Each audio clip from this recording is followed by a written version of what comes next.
I got rid of every single home in the city. They all walked to the single bus stop that was there to leave town. And it was the most dramatic thing that I think I've seen in a city builder. It's like, it's like 6,000 people that I just took their home, and they're not going to despawn. They're going to look at me in shame as I build this brand new city that looks absolutely fantastic. And they can't afford to live there because I also got rid of their job. So progress is progress in these games. You got to keep moving forward sometimes. Sorry, virtual citizens, progress is progress.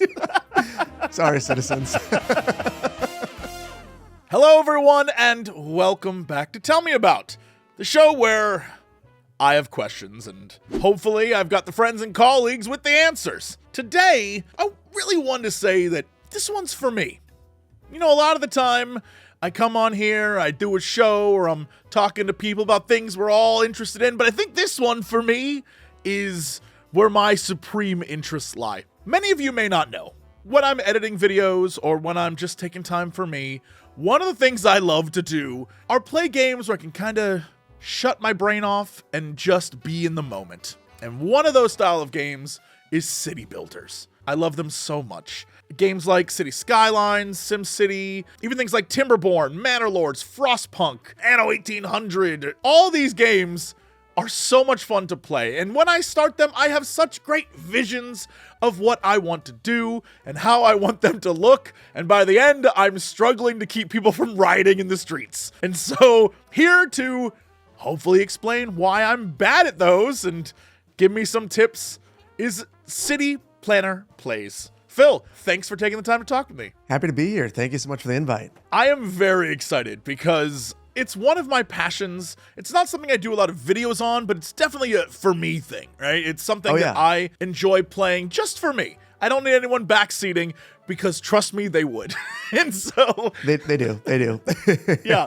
Hopefully I'm here to get you to tell me exactly what I'm doing wrong and maybe explain to everyone out there how you do all this. Now, sure, I could go into your YouTube channel and see in video form exactly how to build cities and such, but what gives you the right to tell us all how to build cities wrong or right? Do you want me to start at the very beginning or like the mid-beginning? Yeah, the very beginning. So I was actually introduced to SimCity 2000 in elementary school. So I didn't have a computer at home, but we had a computer lab at school, and they showed me this game, and I was just mesmerized. Like, you can build your own city, and you can do all these crazy things to it. You can unleash an alien invasion, whatever you want to do. And it became my favorite game, but I could never buy it because we didn't have a computer.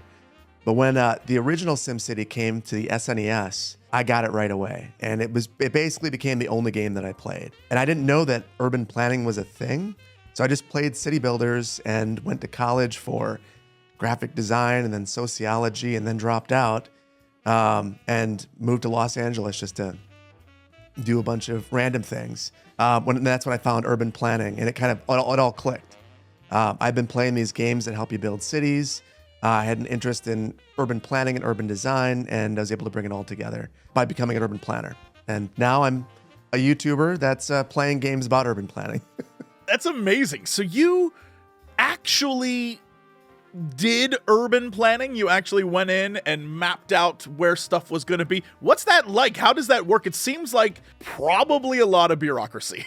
It is. It's much different than you would expect it to be. It's not like, I think a lot of people play a city builder and they're like, oh, so you got to say where this goes. And it's like, well, not exactly. In the real world, planning is very collaborative. So there's a lot of bureaucracy, a lot of meetings, a lot of public meetings. So a lot of what I did was I'd go to the public and I would say, there have been plans presented for this, or I have a plan for this. What do you think about this? And generally the people who are the most passionately in favor and the most passionately against it would show up. There'd be a lot of meetings, a lot of discussions, some heated late nights. And that was what I would do. I was a planner actually for the city of Madison. I was the city's transportation planner. And that's what I was doing while I was starting the YouTube channel, which is kind of an interesting experience. So what brought you specifically to YouTube then? You were city planning, you're doing your thing. What happened to make you jump to content creation? So I'm one of those pandemic content creators. Basically, it was the middle of the pandemic, August. My wife decided that she wanted to switch careers and go to grad school. So she was doing online night courses. My kids would go to bed at 7:30. I was like, what am I going to do with my time?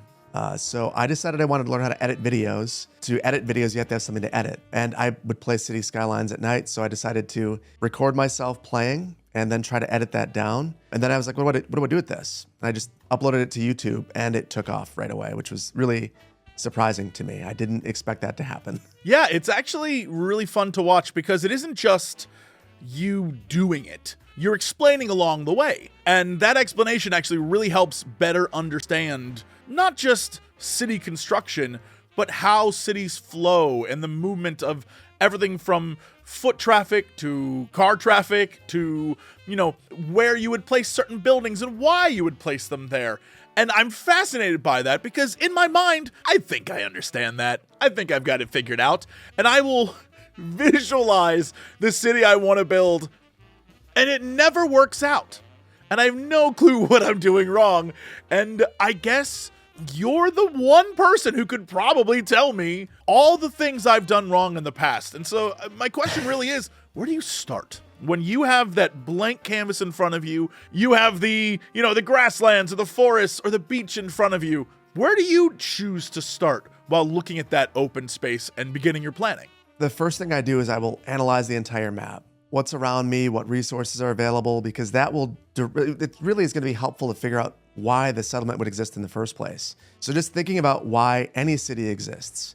Is it because of the transportation that was there, or a mining camp, or a logging village, or, why were these places there? Every city has a reason for existing. So when you can figure that out, you can figure out where your city should be placed. And then from there, I build in the locations that it's going to be the easiest to build in, because initially, if you could build in a flat ground, you build there before you build in a slopey area. So it's really thinking about those two things and then launching from there, and then working with the environment around you as constraints. So clearly, you don't want to just level everything and start building up mountains early on. You want to think about the easiest places, keep things compact, keep things walkable, especially early on, because most places were built initially around the ability to walk to things. And if you start there, I think that you have a good foundation. The other thing you can do is look at Google Earth. It's an invaluable tool. A lot of people don't look at it. So I have Google Earth, and I'll find a place that inspires me. One of the features on Google Earth is the ability to actually rewind time. So you can see the progression over time of how a place is developed. So if you go far enough back, and some of these places, you can go back to 1920 and see what the development looked like well before there was anything there, and then move forward. It can give you some hints on how things developed. So I assume that's kind of a good look at that foot traffic situation we're talking about, where it starts small and then grows and grows and grows and grows. I would guess most cities are not like LA, where they're like, no, it's car-based. Everything here is car-based. That's the funny thing about LA. So LA is the reason I actually became a planner, because I was living there and I was driving down the 405 every day, stuck in traffic, and I had to work in West LA, and I wasn't sure, kind of by Century City area. I wasn't sure why I couldn't afford to live there. And it made me wonder, why did this happen? Well, it happened because of land use decisions. But back in the day, it also happened because there were streetcars that could take you far distances.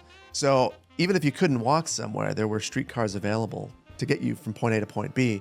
And when you start to think about those things, you start to understand why cities were developed the way they were as well. They were developed around a mode of transportation, whether it's a boat, walking, a streetcar, or even vehicles now. That's why suburbs look the way that they do. That's fascinating because it sort of combines with what you were saying earlier about the idea of cities almost being a character. And when you create a character, if you're writing, for example, or you're, playing D&D or whatever, you're making a backstory about this person. And in this case, it's a city. And the city has a backstory based on, is there a river nearby? Or was it built in the mountains? Who lived there? All these things I've never once thought of. When you said that, I was just like, oh, I'm so dumb. Of course, that's how it should be. Because, I think when I see that open canvas, I'm like, okay, up on those hills, that's where the rich people live. I'm going to build my nice houses up there. And down there, that's where I'll build a city center. And by the water, I'll build like a port or something. When really, what you're saying, and it's absolutely true, is that if it's a city by the water, chances are that river was used for some sort of transportation purposes or moving product or whatever, and that's how that city grew. Or if it's up in the mountains, maybe there was mining, or like there's all sorts of different ways that city was developed, and you have that character you've created, and then you have to think about the way people got around in that city. And how, if you build it on the water, well, they probably took the water to go back and forth. If you build it in the mountains, like they probably were hiking around the mountains, or they needed some sort of train system or something. There's different ways of doing that, and you combine them together, and now it just like clicks for me, and I feel very stupid. You shouldn't at all. But I mean, it influences even where your land uses are. So the river example is a good one. So if you have a city on the river that used the river for transporting industrial materials, your industry is likely going to be on the waterfront. Right. So that's something that, for me, until I was an urban planner, that didn't really click. Until I started studying the histories of cities. Because, it's the waterfront. Of course, you'd want to have luxury hotels and residential, but that's not how all cities are, and growing up in the Midwest, it's very apparent. Yes. A lot of the cities have their buildings facing away from the water, and a paper mill on the water itself. And that's why nobody wanted to look at the water. There were logs going up and down it. So it really helps to frame the way that your city should be laid out when you think of that story and history for your city. Yeah, and it's interesting because I think deep in my core, I knew this because while building, of course, you always put all your warehouses and stuff by the water. It just makes sense. And hilariously, I guess that's just the thing I've been doing just cause. And I assume I knew that, but also I think it's a little bit just because tropiness of, oh yeah, the warehouse down by the docks. And so it's like, yeah, well, of course I'm going to build my warehouses down by the docks.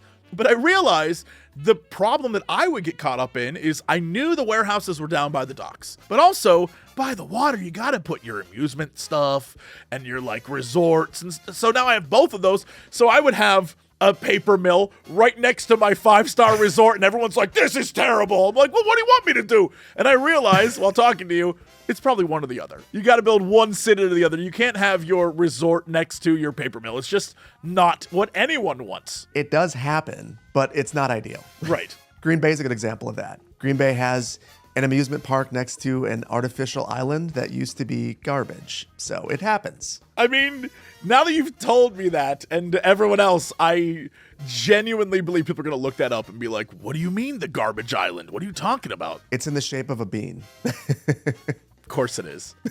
Why not cheese? Why not like a cheese wedge or something? The missed opportunities right there. So when you're building and you're setting about planning stuff, one of the things that I always get caught up in is roads.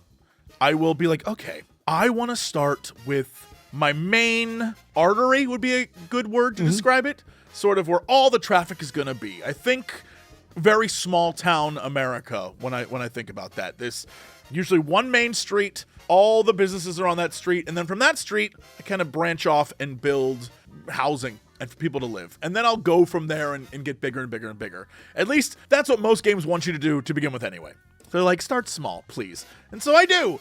And then from there, I expand. But in my mind, I'm thinking, okay, I'm going to have one of those perfect city planning situations where city blocks look like city blocks. And we're going to create the perfect distances and everything's going to be great. And then somewhere along the line, as I'm placing homes, I realize that the lot allowance is just wrong and there's just empty space. And now I'm like, oh no, well, I either got to tear down roads or I got to change the houses. What do you do in this situation, or do you plan for that? It depends on the city. In some cases, I think it's an opportunity. So I think of a city like Salt Lake City. It has one of the biggest grids in North America. It might be even in the world. And that's because the whole city was planned around oxen moving materials around. So there are lots of empty spaces in between their grid. But that opens up the opportunity in the future to divide roads, divide blocks, make them smaller, have plazas, have parks in the middle of these large blocks. So embracing the imperfections, I think, is something that is really valuable. The other thing is starting out small like that allows you to redevelop. So that makes your cities feel more realistic. If you want a city that feels like Los Angeles, you have to remember that Los Angeles was at one point a small town. It wasn't always this big city, and that that big grid that it has right now, it's actually a bunch of small grids that grew together, and they're all imperfect. And some of the grids broke up because a large building went in there and a road needed to snake around it. There are lots of different reasons why the city's network is the way it is. So I think embracing imperfection is a really important thing. I always say, don't let perfect be the enemy of good, because that's what would kill city building for me. Like when I would play games back in the day, the road was a little bit askew, and now the whole city's broken to me, and I can't focus on it anymore. That's exactly where I am. Yeah.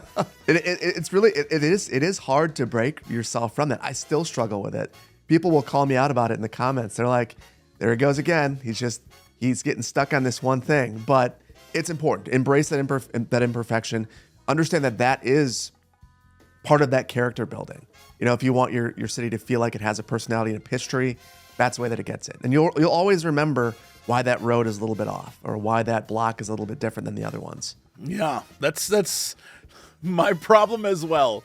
I will start, and any imperfection I see is an automatic like, well, should I just restart? Like, I clearly screwed up. When really the solution is just fix the road, dummy, or, you know, build something and then move stuff around it. It makes perfect sense, but for some reason there's just a thing in my brain that's like, I was building perfection and now I've lost it.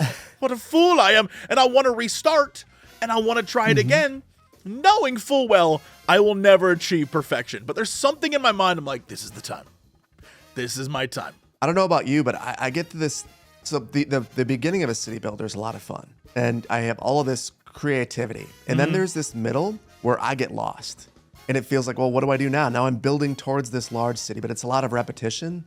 And I mean, reasonably, in real cities, there was rapid expansion too. So it's a lot of repetition. You start to see the same. Like if you look at any block, you'll start to notice, oh, these houses are kind of similar. And the reason they look different now is people have added on to them, or the paint has changed colors, or someone's got a garage, or things are rotated. But early on in a city's life, there's a lot of that as the city's rapidly growing. And that part, I think, in a city builder is really tough to grapple with, right? Because you are just kind of sprawling things out. And when things aren't perfect, then it feels particularly bad. And I think working through that to get to the bigger city is really important. I have that same issue, not just with city builders, but just in general, like 4X games or games like Civilization, games where that first hour, I'm in it. I'm thriving, I'm building, I'm exploring, I'm doing technology stuff. But then we hit that point in the middle where, all right, I've run into a bunch of other people and they've definitely taken territory that I wanted. And I can't really do anything right now unless I build an army. So, okay. And now you're just in this cycle of sameness for a while, and that always hits me the same way too. It's just kind of like, okay.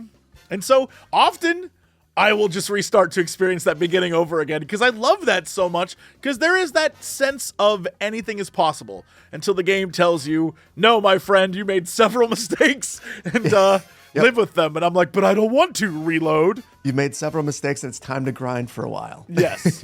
Yeah. Yeah, I feel the same way. And I'm a huge fan of Civ too. So for me, it's the exact same thing. That beginning of Civ, Civ is my other happy place. I have actually more hours in Civ than City Skylines, Civ 5 in particular. And I get in the beginning, and it's that land, like if I can get all the land, I can just accumulate it all, keep everyone happy.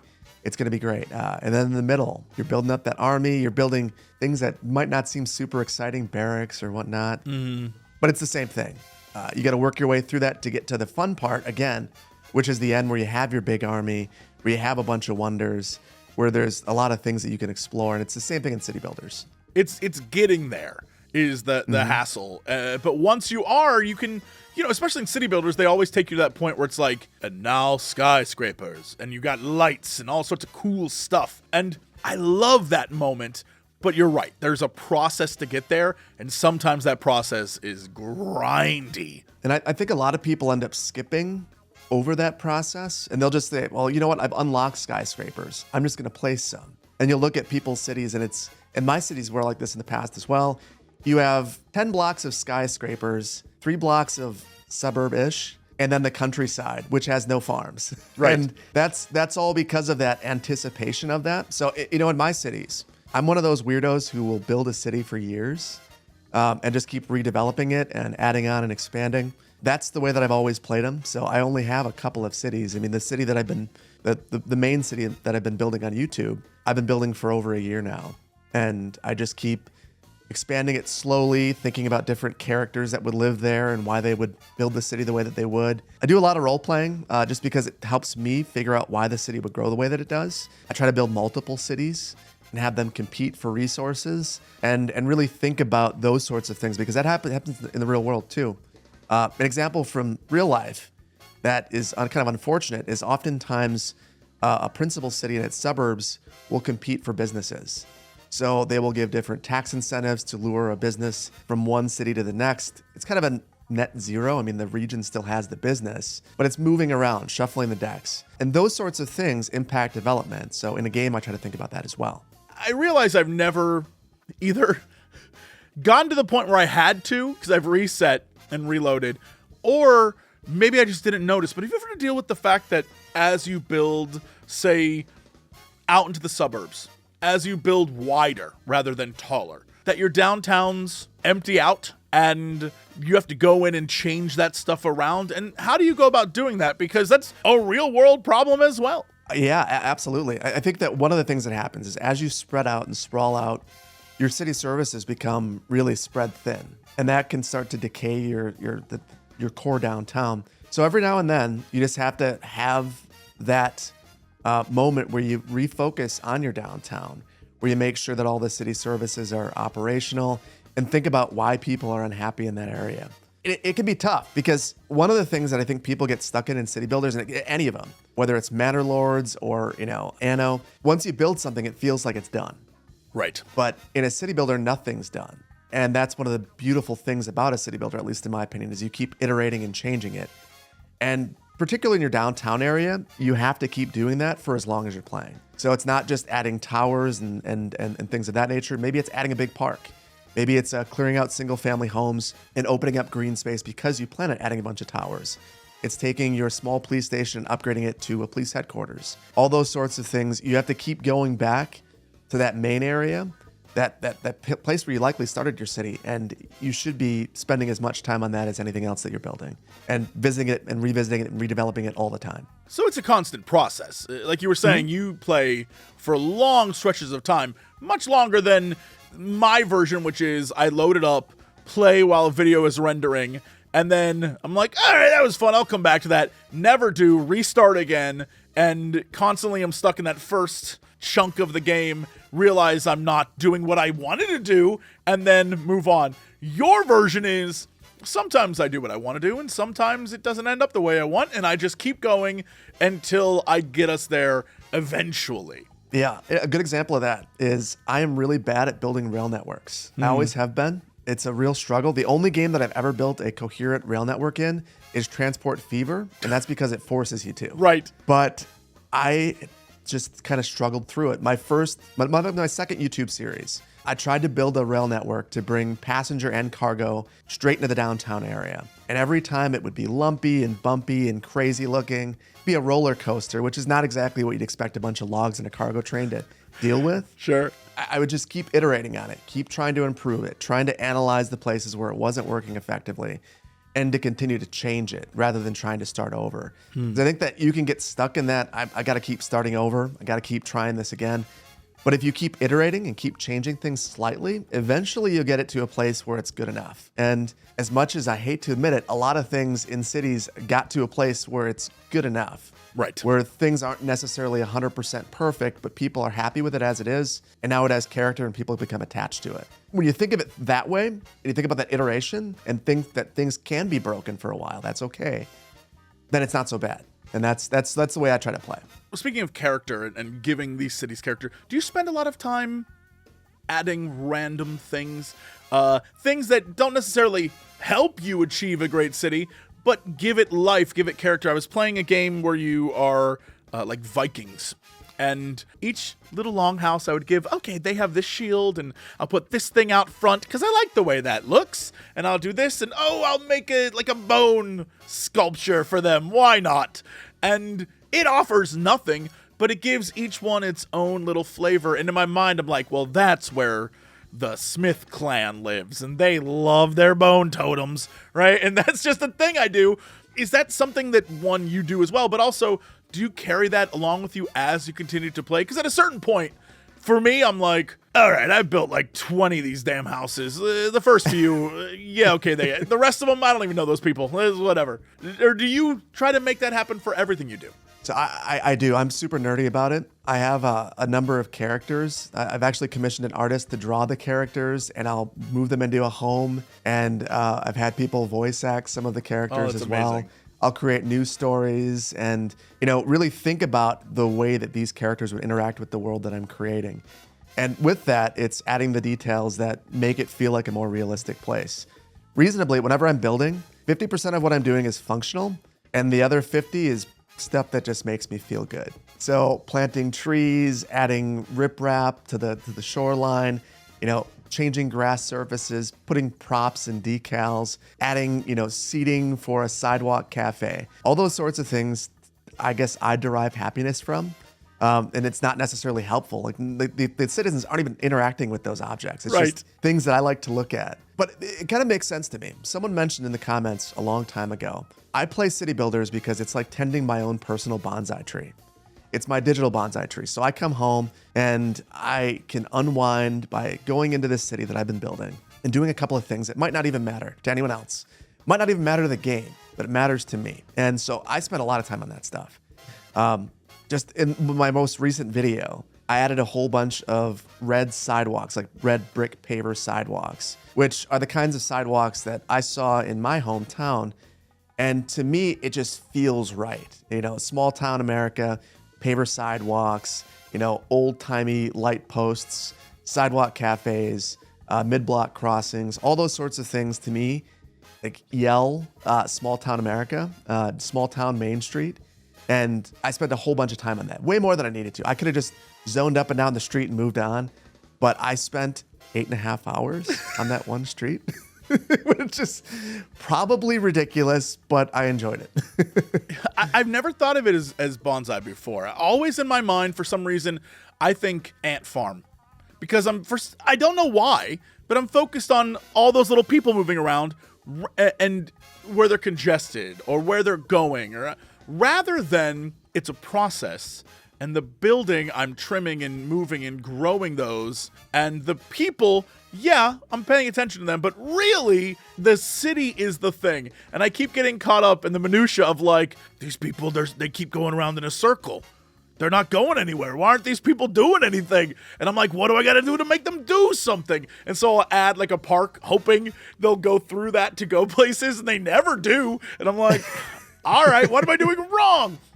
But the way you're describing it isn't just sit down, play, have a goal. You're saying sit down and let it unfold, and then trim and change as necessary. It's interesting. I got to that point after speaking with so many other city builders, because I've talked to so many people who play the game so much differently than I do. There's a guy that I know. He spends 100% of his time in the map editor. He doesn't actually play the game all that often. He'll spend most of his time making maps based on real-world locations because that's what he likes to do. Another guy that I know, he likes to make foliage. Like that's the part of the game that he derives the most enjoyment from. So he spends most of his time playing the game in Blender. He's making trees, and then he brings it into the game, and you can make, really beautiful landscapes. And you might not think of using a city builder to make beautiful landscapes or parks, but you can do that too. You can do whatever you want in these games. And because of that, I think they're really flexible and they can be a lot of fun, especially if you just try to think about different ways to play it, because there's not just one way. And the ant farm way I totally get, because I used to play that way as well. Yeah, I am obsessed with these new ways of thinking about this, because I'm definitely going to try now. I know that at some point I'll be like, I just wanted to build y'all a school, and none of you want the school in the area, but I feel like you should, because it's your kids are going to want to live there. But then everyone in the game's like, we don't even have kids. We want bars. And I'm like, what? Okay. Is there like basic early strategies you have for people like myself who, in that beginning, it's time to start? Where do I start to like really nail it? Start slow and only build what you actually need. I think that that's where people get most bogged down is they'll go, you know what, I really want this city to have a solar plant. So I'm going to go for a solar plant, but you don't need a solar plant. What you actually need is one wind turbine, and that will power your entire city. Or they'll say, you know what, I really want a train. So I'm going to spend all of my time and money on all the infrastructure needed for a train, or even worse, a subway. You know, and when you start to focus on things that don't make sense early game or don't make sense for a city that size or are extravagances that you don't need, it can be really easy to fail. So I always will try to build as slowly as possible and hold out on delivering services as long as I can, which might sound cruel. Your citizens are clamoring for a school and you're like, well, we just don't have enough citizens yet for it. And we'll just let them suffer without it for a while because we can't afford it. And until we can, we shouldn't build it. That said, if you like to play that way, where you want to provide services, playing with unlimited money or in an easy version of the game, where that is incentivized, that sort of creative sandbox style of play, that's not wrong either. But you have to go into it with that mindset that I want to build these things that aren't necessarily needed now, but in the future, you know, I want to build around it. So I think knowing what you want to do up front is really important. So you're telling me I shouldn't blow my initial cash reserves on the best city, like roads possible and the best buildings, trying to get people to come to my city. Really what I should be doing is building one small town and seeing what happens based off that, and then building Correct. When they start complaining about how the fact they don't have a school, rather than I gave you a school, don't you love me? And they're like, no, dude, who's gonna go to that school, man? What I'm saying is you don't need a 6-lane or 8-lane arterial blasting through the center of your city, and you also don't need a big highway and an interchange. That's another thing that I used to do a lot. I'd build this elaborate interchange to leave my city or to enter my city before there's even a city there at all. And I have all of this capacity, all this vehicular capacity, and I have 10 people in my city. They don't need that. So you just got to take it a step back. Think about what your citizens need and only provide things you can afford. Funnily enough, that sounds like most American suburbs. That they build the off-ramp, and then in the distance you just see construction. No one lives there, but the off-ramp, it exists, and it's ready to go. And if people need to live there, and 10 people end up there, and it's the weirdest place you've ever seen. And that interchange probably cost $10 or $15 million. So that's the crazy thing. But the thought is build it and they will come. But that doesn't always happen, even in city builders. And if you do that, because I've been caught in that, I'm going to build this thing and I'll just have enough citizens shortly and everything will be fine. And then you have a death wave. Yes. And now you don't have the citizens to pay for that. And you built this thing that you can't afford. And now you have to turn it off. And there's still a maintenance cost. And now I'm deleting it.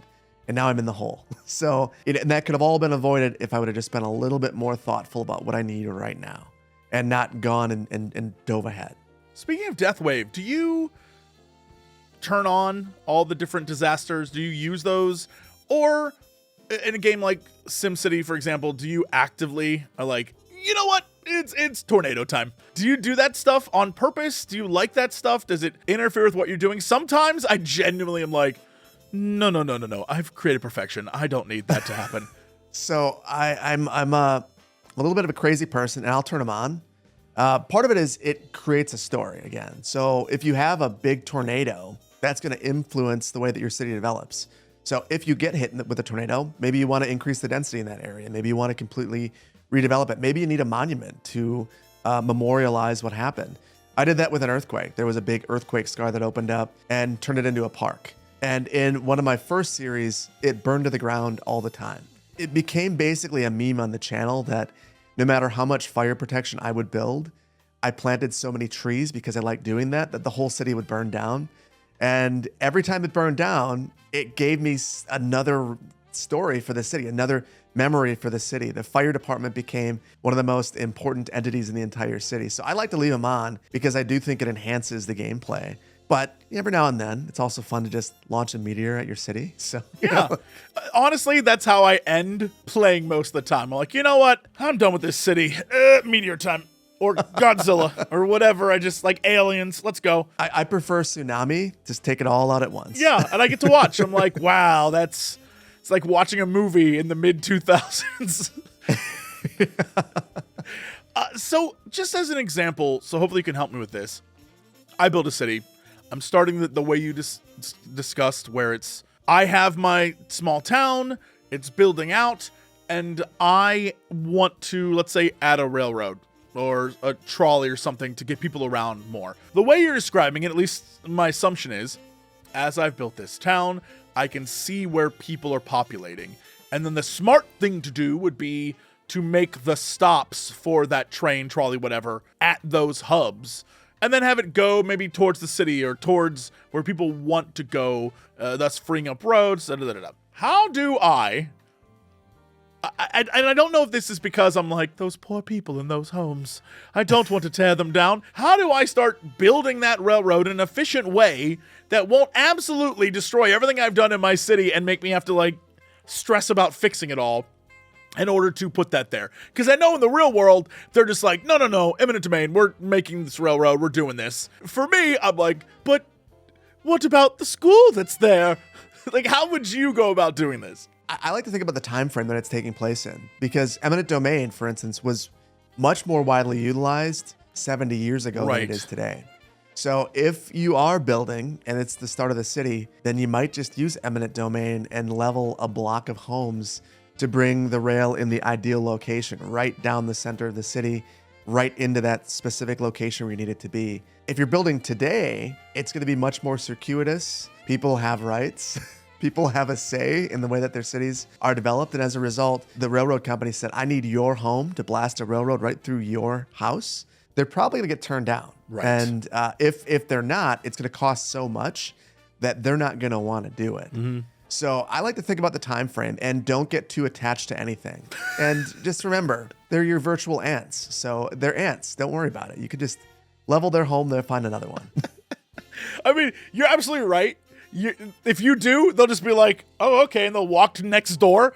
But when I think about it, I'm like, oh no, I'm gonna have to redo roads and I have to build houses and then everything will be off. And I also think about the situation that you were just talking about, at least here in LA. They've been trying to build a damn railroad from here to San Francisco forever, and they're like, we just can't get this high-speed thing done. Meanwhile, for the Olympics coming up here in LA, they're trying to build all sorts of public transportation, and it is a mess. And so I think about that all the time, because I'm like, yeah, no, it's a mess in the real world, so it's definitely going to be a mess in the game, but how do I minimize that mess in the game? It is tough. I mean, my most recent video, City Skylines 2 just got a whole bunch of new assets. And I wanted to go back and look at this city that was supposed to be a small town, but was kind of a mess of like random European assets and like roads that didn't make sense. And I wasn't very good at the game when I built it. So I was like, you know what? I'm going to redo this whole thing. So I got rid of every single home in the city. And in this game, unlike the old games where people would just kind of despawn, they all walked to the main street, all in a big plume, and walked to the single bus stop that was there to leave town. And it was the most dramatic thing that I think I've seen in a city builder. It's like, it's like 6,000 people that I just took their home.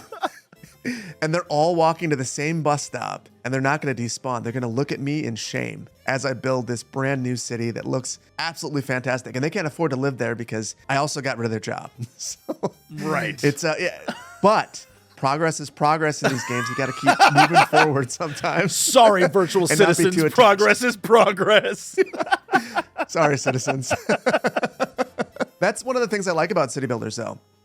And like as a practicing planner, why I would come home and play them is there are a ton of things that you can't do in the real world. Right. That are just never going to be palatable. But in a game, I get to just experience the city the way I want it to be, or try to recreate a place that I'm nostalgic for. Whatever I want to do, I can do it. So I would do that. I go, you know what?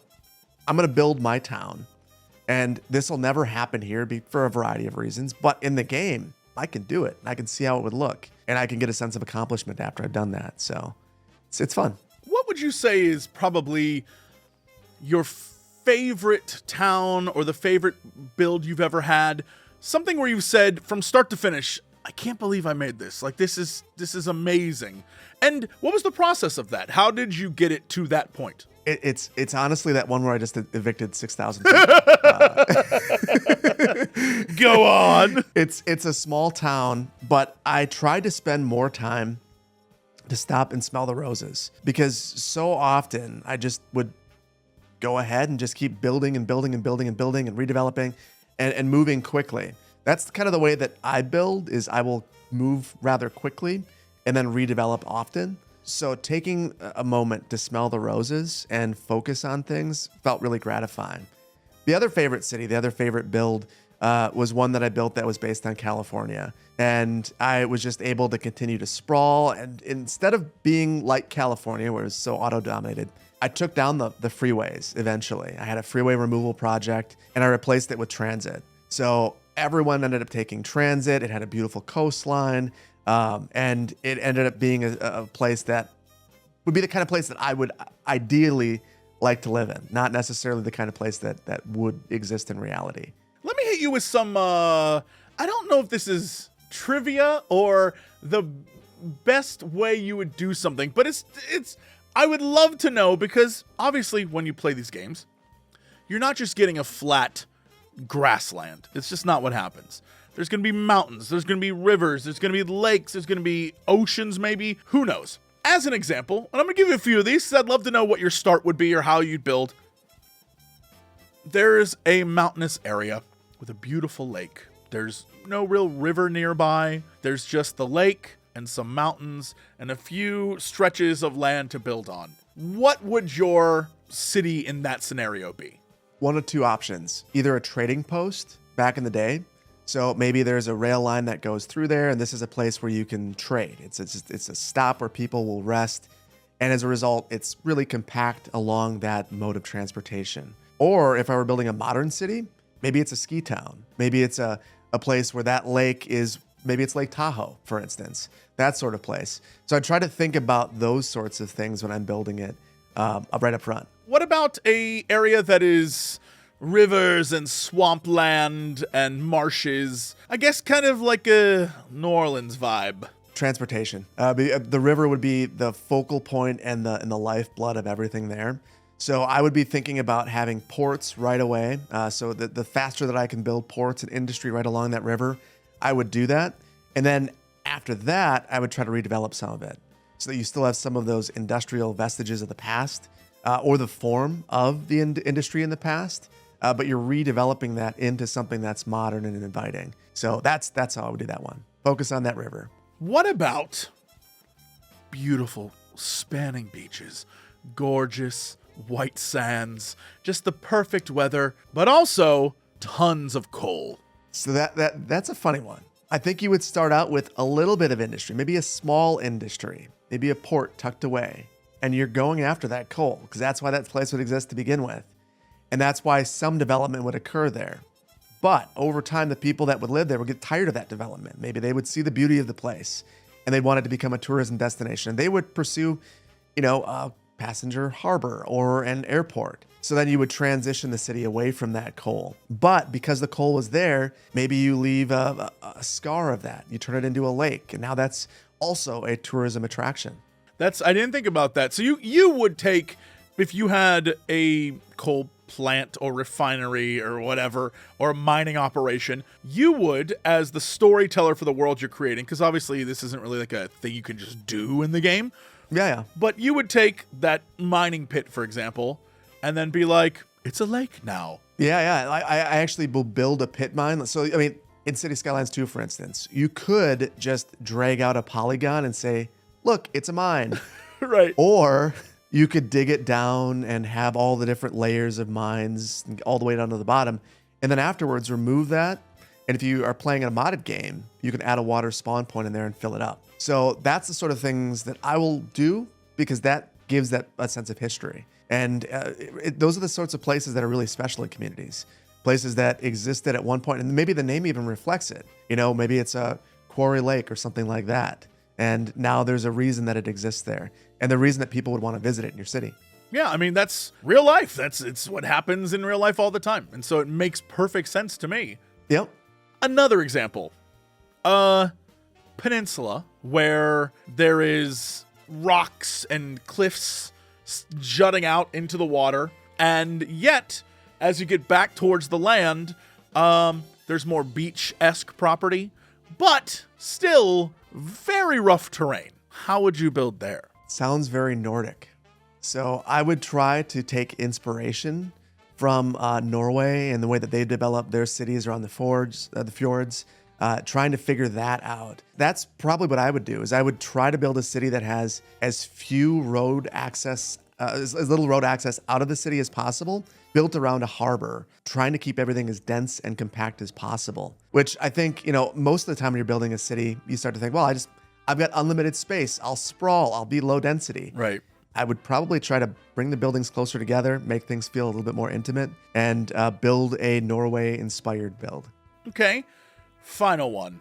Flat plains, not a resource to be found. No mountains, no rivers, no water, no nothing. What are you building? The Las Vegas. You are Got me. Yeah, you're right. You are going to build a gigantic grid that's incredibly easy to replicate and sprawl into the oblivion because there's nothing to stop you. So at that point, why would you put up artificial barriers? Why would Las Vegas stop? Water. That's really their limiting factor. It's not terrain. Mm-hmm. So I would try to immediately set up a very easy to replicate grid on any natural feature that I could find.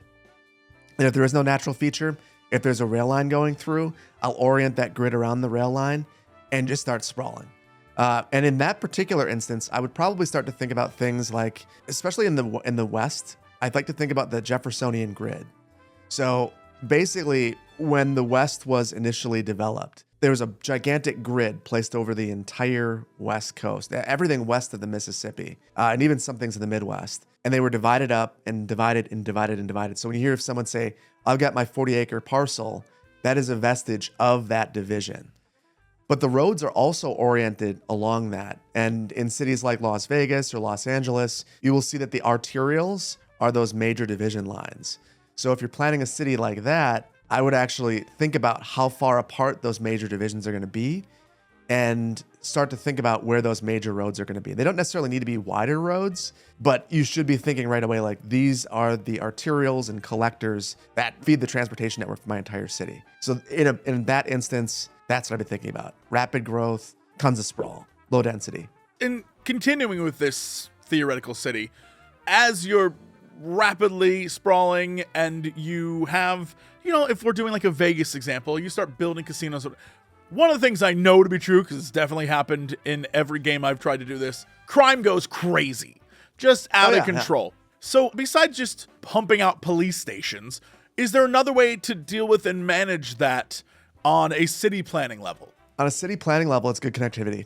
So that's something that I think, so I mentioned roadway hierarchy and having, arterials and collectors and local roads. That is the basic hierarchy.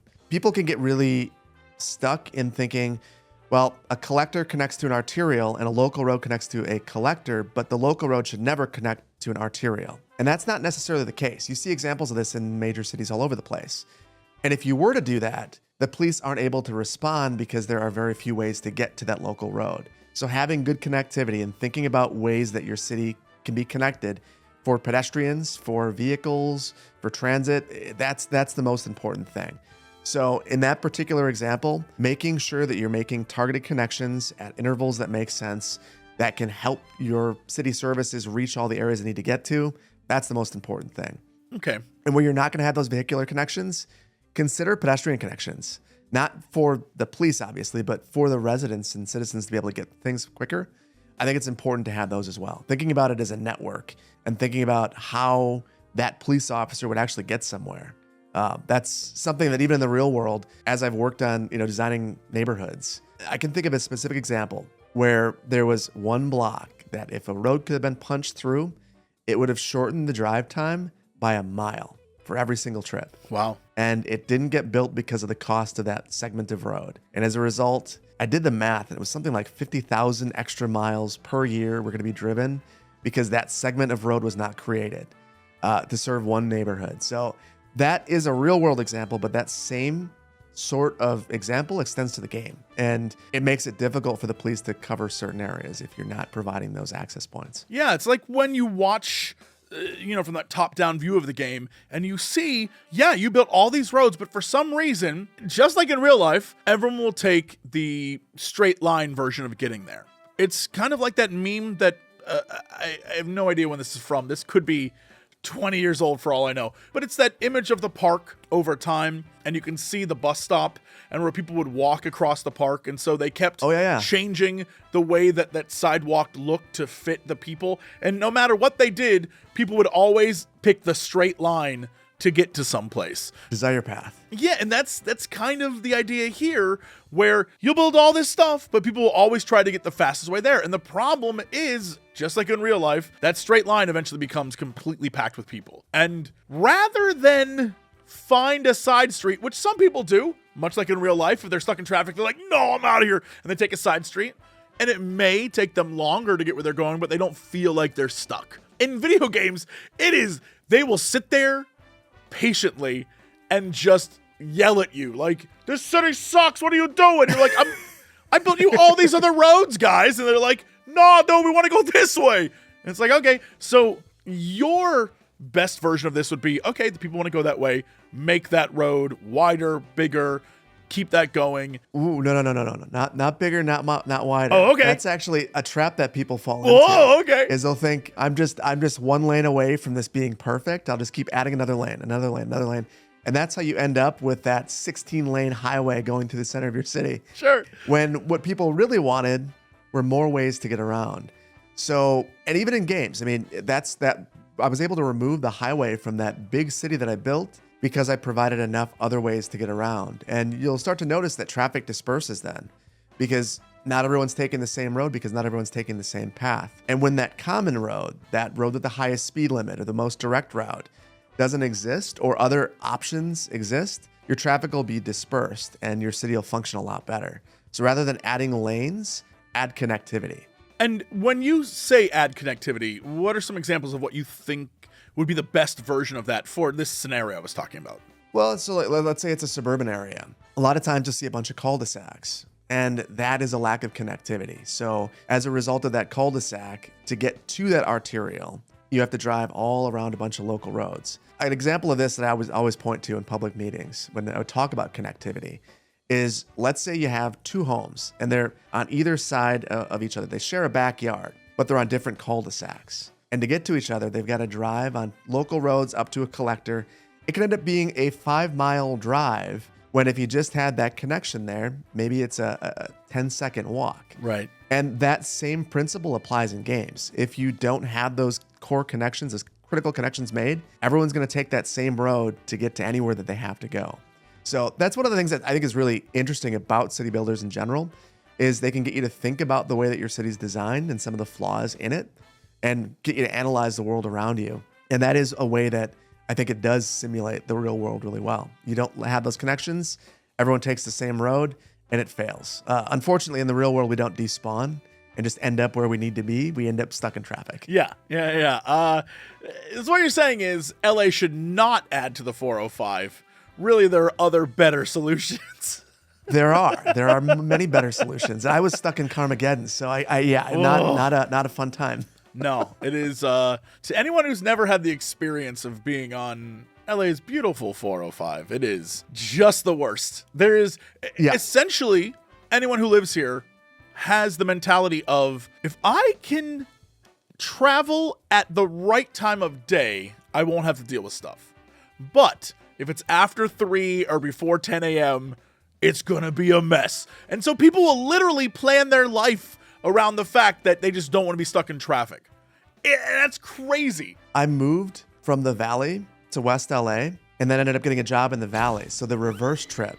And it was the saddest thing. But no matter what, it's always an hour. And that's because there are really 2 or 3 routes, Sepulveda, Mulholland, driving through mountains. Yes. And you start to realize the reason why the 405 is as terrible as it is because it's the only way. There aren't very many transit options to get across. You know, like you could take a bus down Sepulveda, it'll be very, very slow. Or you could have had, a high-speed train going up where the 405 is, and that would have much more capacity than the 405. So that's the sort of thing that happens in the real world too. Like, you have everyone cramming onto one road, and things are terrible. My experience at least was, no matter where I was going, no matter what time of day, no matter how close it was an hour every single time. Pack that hour in. Yeah, and it's not built in a way that makes any sense, really. yeah, there are many side streets, and you could take them and get stuck at red lights and stop signs and all the traffic that comes with those. And shout out to my parents. That's definitely what they do. And it's not for me. I hate that. It drives me crazy. But getting around, the city's so big that you have to say to people, look, I love you, and I do want to come see you, but if I were to leave right now, I wouldn't get to you for another 2 hours. And you're my friend, and I want to hang out, but you're on the other side of the city, and I will write you an email. Like, it's that. Yep. A great example of what we're talking about is just figuring out how traffic works in this city as an example. And this is going to sound, to anyone not from LA, this is going to sound like gibberish, or more importantly, like that SNL's skit, The Californians, where in order to get from where our office is to, say, downtown LA, I have to go in the craziest pattern, which is from the 90 to the 405, going a different direction away from LA, then hit the 10 to go towards LA. None of it makes any sense. It's very crazy the way it's all constructed, but those are the fastest paths, despite I'm leaving. I'm going north, which is away from LA, but that's faster than directly going there on side roads. And I think about that when I'm stuck in those situations where the people in the game are like, I see there are other roads, but this is the fastest, even though nothing appears to be moving. Well, and if you think about it, if you were to go to your office on a path that wasn't the highway, how much longer would it take? And it would probably take a lot longer, because those routes have either had traffic calming because residents have complained that now their local road is becoming a highway because it's one of 3 paths to get there, or it's just so circuitous because of the natural terrain that it doesn't make sense to take it. Yeah. And there's, it's driving cities. There's so many ways to get around. And very much like when playing any sort of city sim game, I will create those many ways to get around. But just like real life, as we're talking, I'm realizing like, oh my God, I'm constantly building LAs. Even though I'm like, what a mess of a city in a traffic situation. That's all I'm doing, is I'm constantly building LAs all the time. You know why that is, right? I feel like for most people, some people have this artistic vision where they can build things that they've never seen before, but I find it easiest to build what I know. Right. So right now I'm building a city based on the Midwest, and I have another one based on LA, because those are 2 things that I know. So as a result, it's easy for me to build those things, and I enjoy it. But with that comes the flaws. So maybe take yourself out of LA and think about what would... Don't take yourself out of LA. Think about what would make LA better. Like when you're driving to work, what would make things better? Maybe not driving at all. Maybe if you had a really convenient transit option. And there's some of that in LA. I mean, like the Orange Line going through the valley is incredibly valuable if you are taking that specific route. Specific. Yeah. If you're doing that very specific thing, you're great. Yeah. Yeah, you're absolutely perfect then. And people will orient their lives around that. Unfortunately, oftentimes they don't have that option. So when I was working in West LA and living in the Valley, I just didn't have that option. I was living where I could afford, and I got a job that paid me $10 an hour but had benefits. So I was going to take that job if it was the last thing I was going to do. Yeah, I wonder if there has to be like mods that exist in games where it's like, make LA better, where it has LA as a map, and it's the way it is currently, and you're like, oh my, what a mess. And then your objective is to go in and, I don't know if it's greenify or just make it easier to get around. I feel like that'd be a solid mod that you could then be like, dear politicians, here is an example of how I'd fix this town. So some people will make maps based on real cities. And then you can take those in one of 2 ways. Like, so I know that there is a West LA map that is basically Santa Monica, West LA, all the way down to Marina Del Rey. So you could just rebuild it as it is if you wanted to. Or you could grab the roadway layout, trace it on there, because there is a mod that lets you do that. So you could then trace the OpenStreetMap onto there and then revise it to your liking. And I know that I've done that. I had a series a while back called Real Cities Recreated. I generally chose smaller areas because it's complicated and it takes a long time. Right. But you have the opportunity then to completely revise it and do what you think would be the best. It's a big project, but it's gratifying when you do it. Yeah. I know you mentioned earlier that you will sometimes build competing cities, or very similar. I think, again, going back to LA, since I'm here right now, it's multiple cities all crammed together. Like LA proper is just one part. There's all these other places, but it together forms LA. And oftentimes they're competing for resources and people. And so when you do that and you set out to create these competing, do they ever start to come together in a way that looks very LA-ish, where the borders start to overlap and people are interacting with people from all these different towns? And how do you manage to keep that all, spinning, all those plates spinning as you deal with that stuff? That's part of the fun, I think, is when they start to grow together. You can still see the divide, because often on the periphery, cities will have things that maybe they aren't super interested in showcasing in their downtown, a big factory or a bunch of suburban developments. So I will have them grow together, but then I'll create characters for the developers and have them compete for interesting projects and try to have interesting projects in those competing cities, trying to kind of outdo each other. Or I'll have a big development and try to have the cities compete for the development, which I think could be a lot of fun as well. Do you ever try to do cities that are vastly different? Like one city is the rich vacation town, and then one city is the factory workers, and you put them right next to each other just to see what happens? So I did that in my second series, where the main city, the edge of that city, had a forestry industry that sprung up after a ritzy suburb, where it was basically a gated community. I was thinking of a place like Camarillo or something like that, like some of the neighborhoods back there, where I wanted to build that. So they had their own private schools, and they had a wall all the way around it, and their own private police station, and I had a district around it, and everything was confined to that area. And then this other city, which happens to have land right next to it, says, this is the perfect place for a paper mill. So this is where we're putting the paper mill, because in our city, not for the region, because the city's not concerned about the region, the city's concerned about its citizens and its residents and its tax base. This is where it makes sense in this city. And that's a problem that happens in the real world too. When you're not thinking regionally and you're thinking about just your little community, things get inappropriately planned and inappropriately, developed in a city. So I like doing that. I think it makes for interesting storylines. It makes for interesting responses.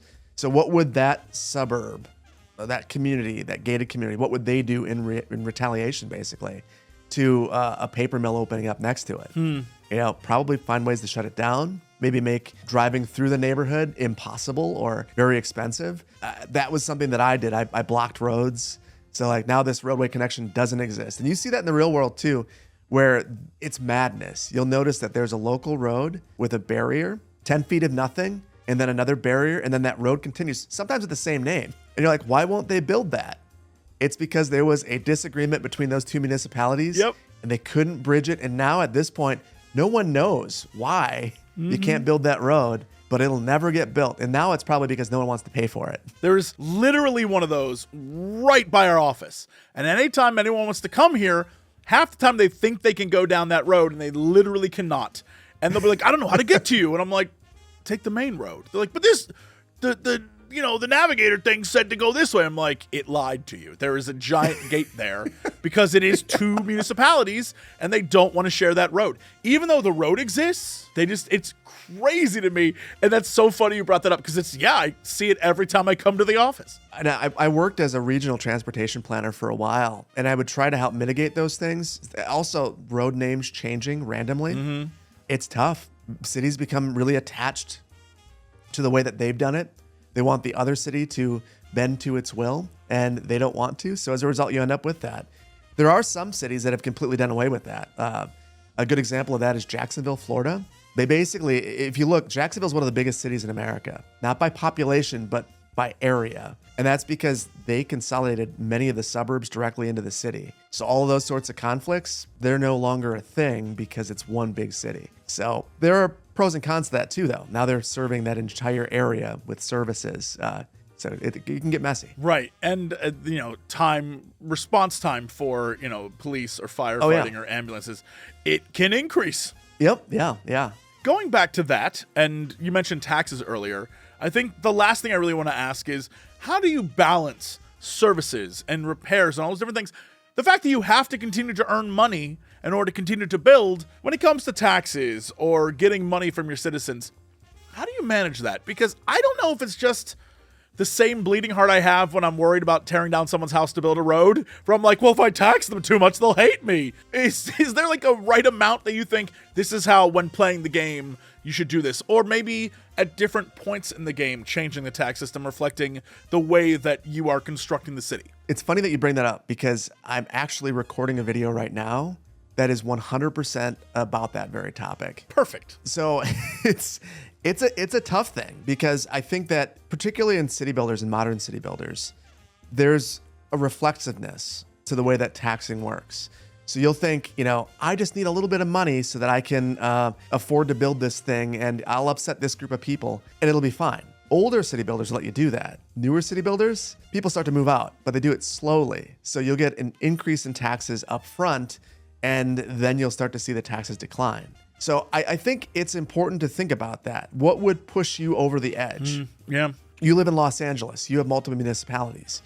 So what would push you over the edge to move to another city? It's frustrating to move wherever you live or wherever your business is, but if you had the option, what would push you to do that? So I oftentimes will think about that, and I don't want to push the taxes up so high that I get everyone to leave. I also try to incentivize things that I want in my city. So right now, for whatever reason, there are a lot of electronics manufacturers in my city. So many that it's producing so many electronics that I can't sell them all, and the city's losing money as a result. So I'm taxing them higher, trying to incentivize other businesses to come into the city. As far as residents go, it's really tempting to say, the person who's at the very lowest rung deserves to have no taxes. You can do that, but you're going to have to find those taxes elsewhere. So you can't just run a deficit, not in the city building game. Right. Probably shouldn't in reality either, but in the game itself, if you're going to do that, you have to raise your taxes elsewhere, and you might be lowering your taxes for the poorest citizens, raising them on the richest, and as a result, all the richest people leave, and now the poorest people suffer as well. So there's got to be that balance. So I generally will have a fairly progressive tax, because it is nice to kind of wear your heart on your sleeve and like, you can't afford this, I'll make it cheaper for you to live here. But I try not to go too extreme. So I'll adjust by like 1% going all the way up the income ladder. And then I'll really micro target those industries that I want to have. So going back to some of the examples of cities before, if you wanted a city that has a robust paper industry because you're building in a forest, incentivize that. So lower the taxes on that. And then maybe once that industry is well established, then you can boost it up and maybe even raise it up a little bit higher to subsidize some of those residents that can't afford the higher taxes. And because the industry is well established and it's got all the supply chain set up, now it can afford that extra tax burden. So it's really thinking about how things interact, whether they're well established, and whether or not you're comfortable with them leaving. Because that ultimately is, if you push the taxes too high, that is always the option that's on the table. And you can say, I guess not in the game, you're not saying anything to anyone, but in real life, or just as an example, the idea of having low taxes for that paper company or the various paper mills, and they, succeed and they grow bigger and bigger and bigger, and they have more and more employees. As you raise those taxes, you can say, hey, this money is going to subsidize the school or whatever that your employees need for their kids. Exactly. And so hopefully they would be like, all right, we don't like it, but all right. That kind of vibe. Not to get too nerdier in the weeds, but that happens in the real world. Tax increment financing will happen where you basically subsidize the property taxes of a business that decides to build, sometimes for a number of years, 30 years. They'll get lower taxes. They'll be taxed based on what was there before the business was there. And then afterwards, it goes up. And maybe it goes up substantially. And maybe they are thinking about leaving, but you do have to make those arguments. And in the real world, that happens where you will go to the business leaders and say, well, we're going to do this, but the reason is your employees have, a family. They need a park to go to and a school to go to, and they need police to make sure that they're in a safe neighborhood. So it happens. Plus, just obviously, I don't know how much it translates into the game space, but just time and the way economies change. A great example is just for me, I stayed in my original apartment for 12 years. When I first moved to LA, 12 years I stayed, and I was like, I love this place. It's one of my favorite places in the city. This is great. But what I was paying originally to what I was paying before I moved, drastic. The money was just basically in my area. They came in, much like a city builder, tore down everything that was there before. There was some really cool stuff, tore it all down, built new apartments. Those apartments, because new tech jobs were moving in, jacked up their rent to like one bedrooms were $6,000. And I was like, Jeez. what? And so because of that, my apartment complex was like, we should start jacking up prices. And so they tried to, but of course, legally, they can only do it so high. So every year they were like, max increase we can do, to the point where as they did that, the services never changed. It just got more and more and more expensive. And I sat there, I think like most people in general, all right, we'll take it. I don't like this, but like, oh God, I have to move and I have to do this stuff. And it starts to boil to the point where I literally left like the most scathing review I've ever left in my entire life. I was like, F this place, F these guys, there's all the things wrong. I left photos. I was like, this is wrong. I've never done that before in my life, but I clearly got to the point where I was like, they keep screwing with me. So finally I left and I moved, and the place I moved to, I'm like, this is so much better. What was I doing there? Why was I there for so long?